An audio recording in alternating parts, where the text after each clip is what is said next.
તો તાપીમાં સ્વચ્છ ભારત મિશન ગ્રામ્ય પ્રોજેક્ટ હેઠળ સ્વચ્છોત્સવનું આયોજન કરવામાં આવ્યું હતું, જેમાં રાજ્યના આદિજાતિ મંત્રી કુંવરજીભાઈ હળપતિ ઉપસ્થિત રહ્યા હતા.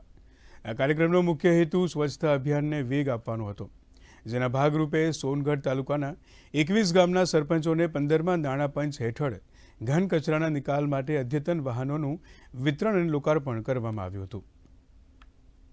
નાણાં પંચમાંથી 21 જેટલા ટેમ્પા પ્રવાહી કચરો અને સૂકો કચરોનો નિકાલ માટે અહીંથી લોકાર્પણ કરવામાં આવ્યો છે. અને એના સંદર્ભમાં હું જિલ્લા પંચાયતના પ્રમુખ જાલમસિંહનો પણ ખૂબ ખૂબ આભાર માનું અને ખાતી મેડમ અને ડીડીઓ મેડમનો પણ આપણે આભાર માનીએ કે સેવાળાના માનવી કહી શકાય. એમના ગામડા સુધી સફાઈ વ્યવસ્થિત ચાલે, કચરો વ્યવસ્થિત વર્મી કમ્પોસ્ટ સુધી પહોંચે તેના માટેની વ્યવસ્થા કરવામાં આવી છે. અને ગુજરાતના ગાંધીનગર જિલ્લાના રૂપલ ગામથી કેબિનેટ મંત્રી રાઘવજીભાઈ પટેલ અને કુંવરજીભાઈ હળપતિ દ્વારા આ સફાઈ ઝુંબેશની શરૂઆત કરવામાં આવી છે.